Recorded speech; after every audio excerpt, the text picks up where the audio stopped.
A single kiss, a whispered secret, and suddenly, nothing between us could ever be the same. I still remember the way the front door opened that afternoon. I was there to see my friend, just another weekend visit, nothing unusual, nothing I hadn't done a dozen times before. But the moment the door swung open, everything about the evening shifted. It wasn't my friend standing there. It was his sister. I'd met her briefly in passing years ago, but time has a way of reshaping memories.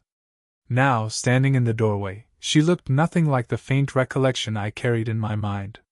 She was taller than I remembered, her posture straight and effortless, as though the world around her moved at her pace. Her hair framed her face in gentle waves, with a few strands tucked behind one ear, and there was this calm steadiness in her expression, the kind of poise that only comes with time, experience, and a quiet confidence that doesn't need to announce itself. "Hi," she said warmly, her voice low and even. "You must be here for Daniel." I nodded, suddenly aware of how casual I must have looked in my hoodie and sneakers. "Yeah. I'm just a little early." She smiled, just a small curve of her lips, but something about it lingered. She opened the door wider and stepped aside, the faint scent of coffee and vanilla following her as I stepped inside. Her hand brushed mine briefly as she took my jacket to hang it up. It was such a small thing, skin against skin for only a second, but the warmth of her touch stayed with me, as if my nerves had memorized it. The house felt lived in, books stacked along the coffee table, a soft throw blanket folded over the couch, and the faint hum of a kettle cooling in the kitchen. The kind of home where silence felt comfortable, not empty. As I followed her toward the living room, I caught myself noticing details I had no business noticing. The graceful way she moved, the way her sweater hung just loosely enough to give her an air of casual elegance, the slight frow in her brow when she thought. She turned to me suddenly, catching me off guard. "He'll be down in a minute," she said, tucking that same strand of hair back behind her ear. "He always takes forever when he knows someone's waiting." Her tone was teasing, fond, but the look she gave me held something else, something I couldn't place yet. I smiled back, though I felt strangely unsteady, as though I'd walked into a conversation I hadn't prepared for. And then she offered me tea, her hand gesturing lightly toward the kitchen. I noticed again the faint tremor of warmth when her fingers brushed against mine as she handed me the cup. It was almost nothing, almost. By the time my friend finally appeared, cheerful and oblivious, I had already realized something quietly unsettling. This visit wasn't going to feel like the others. Because his sister, with her calm presence and steady eyes, had already left an impression I couldn't shake, the evening stretched on more easily than I expected. My friend was around for most of it, laughing, talking, keeping the air filled with noise. But then, as it always seems to happen, a moment slipped in quietly, one where the noise fell away and it was just her and me. Daniel had stepped out to grab something from the store, promising he'd be 10 minutes tops. That left the two of us in the living room, the kind of silence that can either be heavy or oddly comfortable settling between us. She was sitting at the far end of the couch at first, legs tucked neatly beneath her, flipping absently through a magazine. I tried to focus on my phone, scrolling for the sake of pretending I had somewhere else to put my attention. But I couldn't help noticing how she shifted slightly, setting the magazine aside and leaning a little closer, as though the invisible line between us wasn't all that important. "You read much?" she asked, nodding toward the shelf stacked with novels behind me. "Sometimes," I said, glancing back at the titles. "Mostly when I can't sleep." "You?" Her lips curved into a quiet smile. "I used to. Now I just buy books faster than I can finish them." I laughed, and the sound seemed to loosen something in both of us. She leaned in, reaching for a book to show me. Her arm brushed against mine as she pulled it from the shelf, a small, unintentional touch, though it didn't feel unintentional to me. My skin burned faintly where we'd connected, a kind of warmth that lingered long after her hand had drawn back. We started talking about movies, music, little things. She had this way of listening that made even my clumsy sentences feel like they carried weight. Her eyes softened when I spoke, and sometimes, When she laughed, she touched my arm lightly, like she was anchoring the moment. I found myself watching her mouth when she smiled. I tried not to, but I noticed. The way her lips curved, the faint line at the corner when her expression lingered just a little too long, it all drew me in without permission. The cushion between us seemed smaller now. She shifted closer, not by much, just enough that I could feel the warmth radiating from her. My heartbeat picked up in ways I hoped weren't visible. At one point, she reached across me to grab her phone from the coffee table. The movement brought her shoulder against mine, her sleeve brushing softly against my arm. I caught a faint trace of her perfume, subtle, floral, the kind that doesn't announce itself but waits for you to notice. She murmured a quick, sorry, with a smile, but I didn't mind. I didn't want her to move. When Daniel finally returned, jingling his keys like nothing had shifted in his absence, we both leaned back slightly, as though caught leaning too close to the flame. But the air still hummed with the trace of it, the laughter, the touches, the closeness that didn't feel accidental at all. And I knew, as I sat there, that something had quietly begun between us, something small, fragile, but impossible to ignore. The night seemed to slow as the hours wore on. Daniel had gone upstairs, already half asleep after a long day, leaving the two of us downstairs in the quiet living room. The hum of the refrigerator in the kitchen and the ticking of the clock on the wall were the only sounds, filling the silence with a kind of intimacy neither of us mentioned aloud. She was sitting across from me at first, her legs tucked gracefully to the side, cradling a glass of wine. I watched her swirl it absent-mindedly, her gaze lost in the crimson liquid as though her thoughts were far away. Then her eyes lifted to mine, catching me watching her. She didn't look away immediately, and that pause was all it took to change the air between us. "You're quiet," she said softly, almost teasing, though her voice carried something else beneath it. "I'm just listening," I admitted, my voice low. Her smile was faint, almost hesitant, but her eyes didn't let go of mine. She leaned back slightly, setting the glass down on the table, her fingers tapping once against the rim before retreating into her lap. The silence stretched, but it wasn't uncomfortable. It was heavy, charged, like the stillness before a storm. I could feel my pulse in my neck and my wrists, in every part of me that was aware of how close she was. My gaze flickered, from her eyes, to her mouth, and back again. I didn't mean to let it linger there, but she noticed. I could tell she noticed. She shifted, leaning toward me just a fraction, as though testing the distance. My breath caught. I didn't move. I couldn't. Her hand came to rest lightly on my knee. Not a firm grip, not even really a touch, just the faintest weight of her palm, enough to set every nerve in my body on edge. My chest tightened, and the silence between us deepened into something unspoken but undeniable. Then, almost without warning, she leaned closer. Her lips brushed against mine, feather-light, trembling, and impossibly brief. For a moment, I wasn't even sure it had happened, except for the way my body lit up, a rush of warmth spreading through me.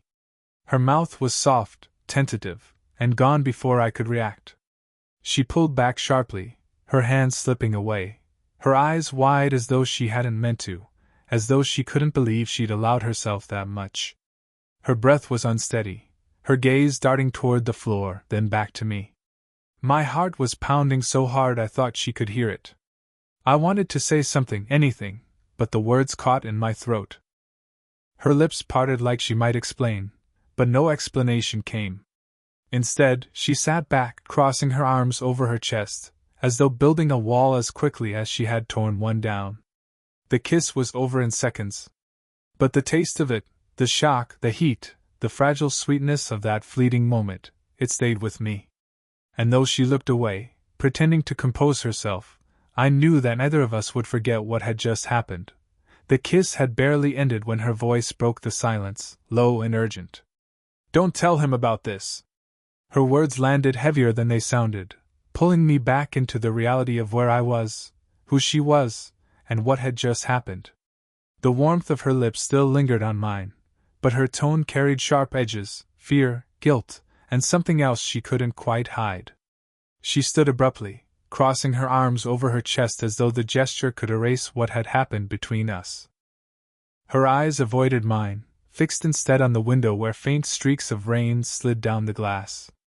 "I mean it," she whispered, softer now. "He can't know." I swallowed hard, searching for words that didn't come easily. My mind was still spinning, not just from the kiss itself, but from the way she had pulled away, as if ashamed of what we'd shared. "I wasn't planning to," I managed finally, my voice steadier than I felt. Her shoulders eased a little, but she didn't turn around. She stayed near the window, her reflection faint in the glass, her arms wrapped tightly around herself. The room felt heavier, the silence thicker. I wanted to close the distance between us, to tell her I hadn't misread that moment, that she hadn't either. But I could feel her walls going up, brick by brick. When she finally faced me again, her expression was guarded, careful. Yet her eyes betrayed her. There was a flicker there, of regret, yes, but also longing, the kind that lingers when you're trying to fight yourself. She walked past me, brushing against my shoulder as she went to gather the empty glasses from the table. The touch was brief, but deliberate enough that I felt the contradiction. She wanted distance, but she couldn't help reaching for some kind of connection. I sat there in silence, caught between frustration and understanding. Every movement she made seemed to echo with hesitation. She set the glasses in the sink a little too carefully, as though distracting herself with the mundane would undo what had already happened. When she returned, she kept her distance. She sat on the opposite end of the couch this time, her body angled away.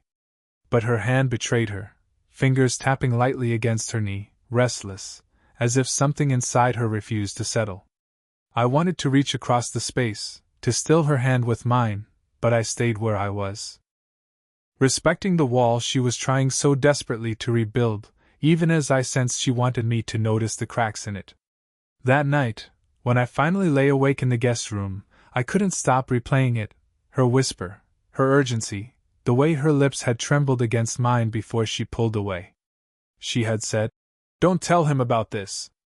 But all I could think about was how much that tiny kiss already meant to me. And how impossible it was going to be to pretend it hadn't happened. The days that followed carried a strange weight. Outwardly, nothing had changed. I laughed with Daniel, we hung out like always, the easy rhythm of our friendship uninterrupted. But beneath the surface, every moment with her felt charged, fragile, on the edge of something unspoken. She kept her distance as best she could. Conversations were shorter, smiles more restrained. But even in her carefulness, she betrayed herself. I caught her watching me sometimes when she thought I wasn't looking, her eyes flicking away too quickly. When she passed me a glass or set a plate near me, her fingers brushed against mine a second longer than necessary. Tiny moments, impossible to ignore. And I couldn't keep pretending. Not after that night. Not after the kiss that had left me restless, replaying it in my mind until it was all I could think about. One evening, when Daniel went out to meet a friend, I found her in the kitchen. She was standing by the counter, wiping it down though it was already spotless, a small nervous habit, maybe, to keep her hands busy. "Hey," I said quietly, stepping closer. She glanced up, startled, then gave me a careful smile. "Oh. Hi. You want some tea?" Her voice was calm, polite, but I could see the tension in her posture, the way she avoided meeting my eyes for too long. "No," I said, shaking my head. "I don't want tea. I need to say something." That made her still. She set the cloth down, her hand lingering on it like she wasn't sure what else to do. Finally, she turned to face me, her expression guarded. I stepped closer, slowly, giving her every chance to step away. She didn't. "I can't keep pretending nothing happened," I said. My voice was steadier than I felt, but the words came from somewhere deeper than hesitation. "That kiss, it wasn't just a mistake to me. And I don't think it was to you either." Her breath caught. She looked down, her fingers twisting the edge of the cloth. "You don't understand," she whispered. It's complicated. Too many people could get hurt." I took another step forward, close enough now to feel the warmth of her presence. Slowly, I reached for her hand. She didn't pull away, though her fingers trembled slightly as mine closed around them. Then don't kiss me again, I said softly, my thumb brushing gently across her knuckles. Unless you mean it. Her head lifted at that, her eyes wide, searching my face as if she needed to be sure I wasn't just saying words. The silence stretched between us, thick with everything she couldn't bring herself to say. She didn't answer. Not with words. But she didn't let go of my hand either. Her grip tightened, just slightly, and in that small, fragile gesture, I heard her answer all the same. The storm rolled in just after sunset. At first, it was only a distant rumble, faint flashes on the horizon, but soon the rain came in sheets, drumming hard against the windows. The power flickered once, twice, then went out completely, leaving the house in sudden darkness. I fumbled for my phone, the pale glow of the screen lighting the room in faint blue. She laughed softly from the kitchen, her voice calm even in the dark. Don't worry, she said. Happens all the time around here. I've got candles. A few minutes later, the room glowed in warm, flickering light. Shadows danced along the walls, and the storm outside felt distant, muffled, like the world had folded in on itself and left just the two of us. She set one candle on the coffee table, another on the counter, then sank onto the couch with a sigh. Her hair caught the light, a soft halo around her face, and her expression carried something I hadn't seen before, tiredness, yes, but also relief, as though she could finally let herself breathe in the quiet. I joined her, sitting close but not too close, careful of the invisible line between us. For a while, we just listened to the storm. The rain tapping, the wind pushing at the windows, the occasional crack of thunder rolling through the night. It's been years, she said suddenly, her voice low, thoughtful, since I let myself sit like this. Just quiet. With someone. Her words hung in the air, heavier than the storm outside. I turned to look at her. She wasn't looking at me, though. Her eyes were fixed on the candle flame, her hands resting loosely in her lap. I hesitated, then slipped off my jacket and gently draped it over her shoulders. She startled slightly, glancing at me, her lips parting as though to protest. But she didn't. Instead, her hand lifted, holding the fabric in place, her fingers brushing briefly against mine. She let out a slow breath, softer now. You shouldn't be so kind, she murmured. It makes it harder to keep distance. I'm not trying to make it harder, I said. I just don't want you to be cold. That made her smile faintly, a smile that trembled at the edges, as though she were fighting something inside herself. After a moment, she shifted, leaning just slightly toward me. It was hesitant, tentative, but I opened the space for her without question. My arms slipped naturally around her, and she let her head rest against my chest. The weight of her was light but steady, and I could feel the quiet rhythm of her heartbeat through the thin layers of fabric. My own heart matched it, quickening at first, then finding a steadier pace, as though the two rhythms were learning to move together. Neither of us spoke. We didn't need to. The candlelight flickered, the storm raged, and yet the silence between us was the calmest place I'd ever known. And in that closeness, her warmth against me, her breath rising and falling in sync with mine, I realized we'd crossed another line. Not with a kiss this time, but with something even harder to take back. The storm passed sometime in the early hours. I must have drifted off, because when I opened my eyes the house was hushed, bathed in the pale light of morning. She was still leaning against me, her head on my chest, her breathing soft and steady. For a moment I stayed perfectly still, not wanting to disturb her. The quiet felt fragile, like glass that could shatter with the wrong movement. My arm was still around her shoulders, and I could feel the faint warmth of her body pressed against mine. The memory of the night before, the storm, the candlelight, the closeness, filled me with a strange mix of peace and restlessness. Eventually, her eyes fluttered open. She blinked slowly, adjusting to the morning light, and then looked up at me. For a second, there was no mask, no guarded expression, just her, unshielded and human. "Morning," I whispered. Her lips curved faintly. Morning. She sat up, smoothing her hair, as though suddenly aware of how intimate the moment was. But when she looked at me again, something in her gaze had changed. The walls she'd built so carefully weren't as solid anymore. I can't keep doing this, she said softly, almost to herself. A flicker of panic stirred in me, but then she reached out, her fingers brushing lightly over the back of my hand. I don't want to hide anymore, she added, her voice steadier now. The words hung there, heavy and freeing at once. I turned my hand over, threading my fingers through hers. Her grip tightened, hesitant at first, then firmer, like she'd been holding back for too long. You don't have to, I said quietly. Whatever happens, whatever it costs, I'd rather be honest than pretend this isn't real. Her eyes softened, the tension in her shoulders easing. For a long moment, she just looked at me, like she was memorizing the certainty in my expression. Then, slowly, she nodded. We didn't make a grand promise, or speak of the future in dramatic terms. It was simpler than that, two people deciding, in the quiet light of dawn, that the truth of what they felt was worth the risk. Later, when the sun rose higher, we stepped outside into the garden. The rain had washed everything clean, leaves glistening with droplets, the air cool and fresh. She walked beside me, her hands still in mine. At first, her fingers trembled slightly, as if she expected me to let go at any moment. But when I didn't, when I held her hand with steady certainty, I felt the tension leave her. A small smile touched her lips, the kind of smile that doesn't need words, because it already says everything. We walked slowly, not needing to rush. The world was quiet, the storm behind us, the morning ahead. And for the first time since that first fleeting kiss, I felt no hesitation. Whatever came next, we would face it together. 11.